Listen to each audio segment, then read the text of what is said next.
Film ini dimulai dengan seekor emak-emak jare, tapi ayu rek ceritanya ya, yang baru saja pulang belanja roti kempit dari Indongapret. Dan ini dia tokoh utama kita.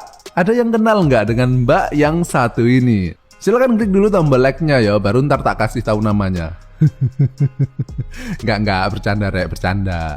Silakan klik tombol like-nya dulu biar Pak D itu lebih semangat yo bikin video seperti ini lagi ke depannya ya rek. Oke, mantap wes pokoknya. Nah, dia ini adalah salah satu artis senior yang bernama Nanami Kawakami yang sekarang sedang memerankan karakter seorang mertua got talent yo. Dan film ini pun dimulai.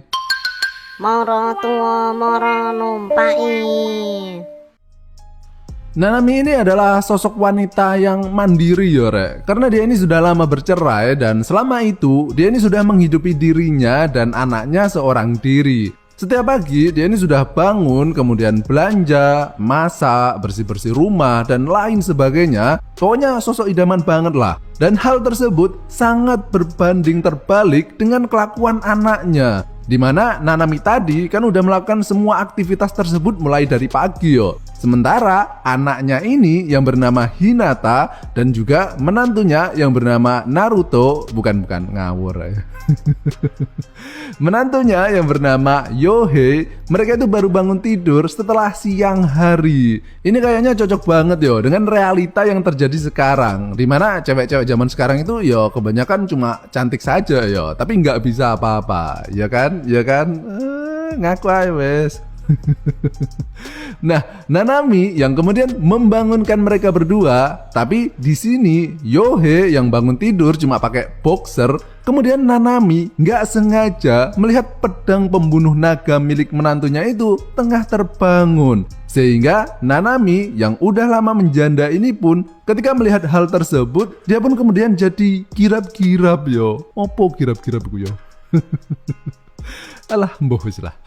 Namun Nanami memaklumi kelakuan anak dan juga menantunya tersebut yang bangun kesiangan gitu ya. Karena mereka berdua itu bekerja setiap hari sampai malam. Sehingga yang bisa Nanami lakukan untuk saat ini ya cuma melakukan pekerjaan rumah seperti belanja, memasak, dan lain sebagainya.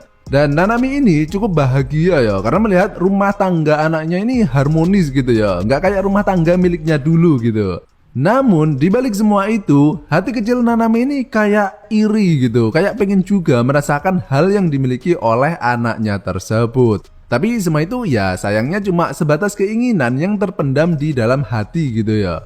Nah, suatu malam pas Nanami ini baru selesai mandi, tiba-tiba ia kemudian mendengar suara celepak-celepok dari kamar Hinata. Dan ternyata itu tadi adalah suara benturan dari benda tumpul dan benda empuk. Dan Nanami ini bisa mendengar suara tersebut karena mereka itu lupa menutup pintu mereka. Sehingga seolah-olah terhipnotis oleh adegan bertani kedua wayang orang tersebut, jari jemari Nanami pun otomatis berkelana menuju ke dalam hutan belantara miliknya. Nah, keesokan harinya, Hinata hendak pergi keluar kota untuk beberapa hari karena dia dapat tugas dari kantornya untuk jualan cepluan di luar kota. Dan Yohei di sini hendak mengantar istrinya tersebut ke stasiun Tanjung Perak ya rek. Nah, Yohei di sini melihat pakaian Nanami itu agak mencelek gitu. Sehingga Yohei pun kemudian membetulkan posisi pakaian mertuanya tersebut. Namun terlihat ya kalau Nanami ini agak gregeli gitu, agak ngowel yo. Opo ngowel itu yo? Grogi. Nah, karena Nanami ini masih teringat, terbayang-bayang gitu ya dengan kejadian tadi malam.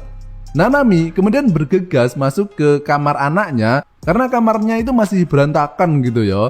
Sehingga Nanami ini hendak merapikannya.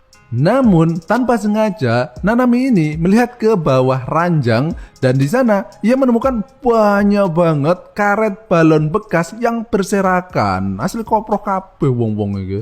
Dan melihat hal tersebut, Nanami ini kini jadi tambah tinggi ya nafsu makannya. Dan beberapa menit kemudian terlihat Yohei sudah pulang dari mengantar istrinya. Dan di sini ia kemudian melihat Nanami yang tengah melakukan yoga. Ini bener yoga kan ya namanya, bukan yogi kan ya?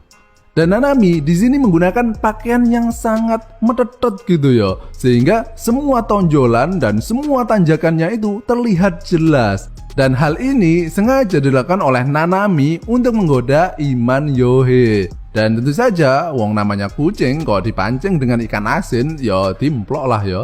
Sehingga akhirnya terjadilah pertarungan kolosal yang sangat dahsyat dan membahana. Waduh, alay. Dan setelah kejadian itu, berhubung Hinata tadi emang lama yo nggak pulang-pulang, jadi di rumah ini ya tinggal 2 orang ini saja. Dan Nanami yang kini akhirnya bisa merasakan singkong dewa lagi, dan juga Yohei yang emang nggak ada partner yo untuk bermain dokter-dokteran. Akhirnya mereka pun kemudian melakukan kegiatan terkutuk tersebut setiap hari, nggak peduli dimanapun tempatnya, mau di meja makan, di tempat tidur, di atas genteng, pokoknya monggo kerso wes lah yo. Dan karena tingginya tingkat intensitas penanaman benih penghijauan setiap hari yang mereka lakukan, akhirnya beberapa bulan kemudian terlihat kalau Nanami kini perutnya telah berubah menjadi melentus ya, alias hamsyong. Dan please jangan tanya ke Pak D, itu nasib si Hinata gimana? Kok yang hamil malah mertuanya toh? Dan jawabannya Pak D juga nggak tahu ya, karena pertama ini adalah film busuk, dan kedua Pak D bukan sutradaranya. Jadi kita anggap sajalah mereka itu semua hidup damai dan bahagia gitu ya. Nggak usah dipikiri wes lah, nggak enak gunanya ya. Dan akhirnya film busuk ini pun berakhir.